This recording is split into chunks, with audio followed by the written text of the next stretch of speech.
Le jour d'aujourd'hui, mes gens, j'ai pris cette opération à la vente sur l'US 30 pour viser ce niveau de sell side. Ça serait là où j'activerai le break-even, mais principalement ce niveau qui est l'entrée dans la fair value gap haussière sur le 4 heures. Après la grosse hausse qu'on a fait, je souhaite voir la rééquilibration, rééquilibrer la rangée haussière pour ensuite la continuer, après, mais d'abord simplement retracer dedans. On est en train de trouver résistance, on résiste sur cette volume imbalance daily sur le côté de gauche, on la respecte le haut par corps, et puis hier on a retracé, et on a aussi eu une forme de shift de structure. Ensuite aujourd'hui on a l'ouverture, on a Londres, on prend le haut de Londres, on tape dans cette RBH1, RBM30, fair value gap baissière plus order block M15, on tape dedans, prise de liquidité buy side de 8h30, il n'y a pas d'annonce économique, donc pas de data highs, mais juste une simple prise de liquidité. Très joli modèle 2022, CSD, création de l'order block, market structure shift après la prise de liquidité et rejeter le point d'intérêt, higher time frame. Ensuite, ce qui s'est passé, c'est que ici je mets cette ligne horizontale pour visualiser, car je dois bien montrer ça. On a cette immediate rebalance M5. Donc là, ce qui se passe, c'est qu'au moment du shift de structure et la validation sur le M5, c'est la clôture de la bougie de 9h40. Donc l'ouverture de la nouvelle bougie à 9h45, qui est aussi l'entrée dans la macro de 9h45 à 10h15. Ce qui se passe, c'est qu'après ce shift de structure, on ouvre la bougie de 9h45, on retrace, on crée cette mèche pour immediate rebalance, faire une immediate rebalance quoi. Et donc ce qui se passe, c'est que sur le 1 minute, ça se représente par cette fair value gap baissière, on la couvre.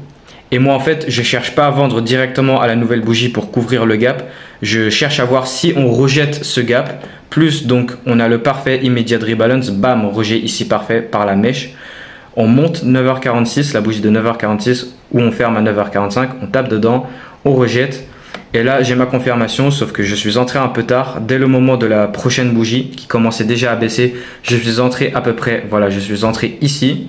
J'ai donc placé mon stop loss au-dessus du haut qui est ici. Et sur le M5, ça se représente par mon niveau d'invalidation qui serait le haut de la mèche là. Donc attendez, je vais enlever ça. Et là, voilà, mon stop loss, il est au-dessus de là. Et ensuite, le prix, il est parti.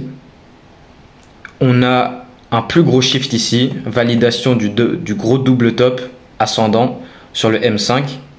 Et là, après, ce qui se passe, c'est que la clôture de la bougie d'une heure, la bougie horaire de 9 heures, elle ferme comme ça. J'aime pas trop ça, car on a ce rejet après.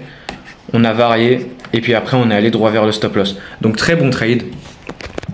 Voilà, c'est un de ces trades perdants. Et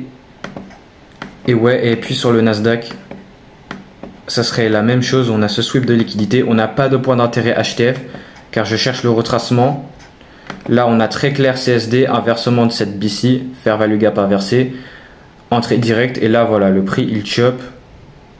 Et pareil sur l'US 30, c'était très moche, on faisait avant-arrière, des grosses mèches vers le haut, des grosses mèches vers le bas, grosses mèches vers le haut, grosses mèches vers le bas, et puis on a pris le stop loss. Donc voilà pour le trade d'aujourd'hui, j'espère que les explications sont claires. Et ouais, très clair trade. Et maintenant, juste après avoir tourné la vidéo, le prix il est parti droit au TP, il a fait le billet. Si j'aurais mis le stop loss au-dessus du swing high qui s'est fait former, voilà, aucun stop loss serait pris. Mais dans ce cas-là, mon objectif serait juste à 1.5 RR.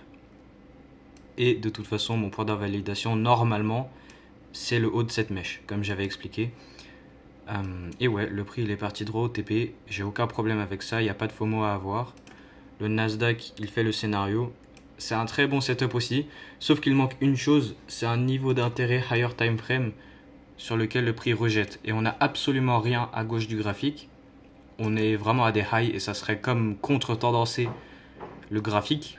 Et ouais, et franchement, j'y peux rien. Si le prix il fait de la merde et il distorte en attendant une prochaine macro, car pour moi le prix il était censé se faire direct. Là il a distort pour attendre la macro de 11 heures. Et, et ouais quoi, TP touché, le billet il est fait.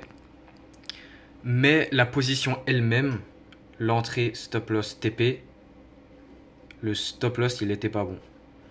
Mais sinon au niveau direction, tout est parfait.